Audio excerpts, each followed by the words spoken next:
So, Mr. Prime Minister, I'd like you to speak to those points if you can. First of all, the level of knowledge about foreign interference, the level of threat, here we see it coming from the PRC, and also that tension between sort of exposing something about foreign interference while at the same time having to balance international relations, bilateral incidents, and the like.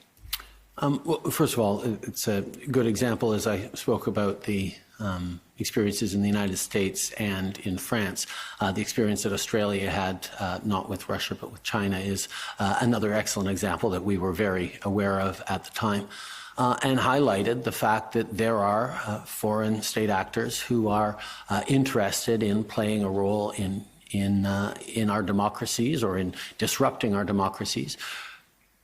The difference between Russia and China is a significant one in that China has a very large diaspora of Chinese Canadians who are often the first targets of interference efforts by a foreign state, by that foreign state. So we were very aware of it. As a politician in Canada for 8 years when I became Prime Minister, I was certainly aware of the various ways officials and different countries, particularly through diasporas, can take an interest in Canadian political processes. But to understand it better, one of the first things we did in 2015, maybe into 2016, was request a briefing from our national security officials that would go at some of the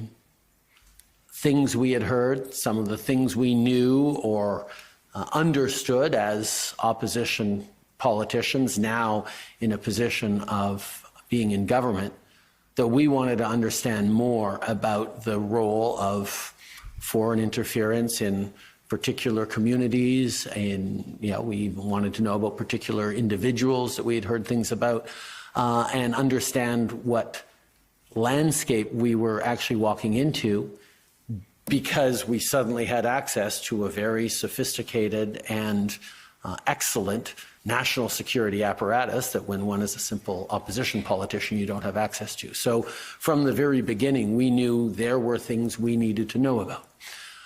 And we got briefings on that, and this 2017 memo is certainly a continuation of that level of awareness. The issue of it being a sensitive issue is quite germane, and it evolves over time.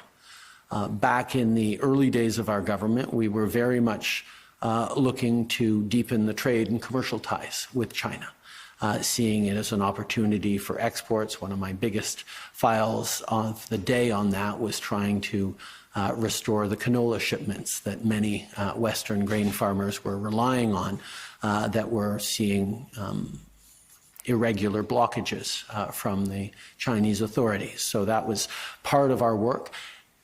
But even as we were doing that, we were very aware of the areas in which we needed to challenge or contest China, whether it was on issues of human rights or democracy, of Uyghurs, of protection of the rights of our diaspora communities from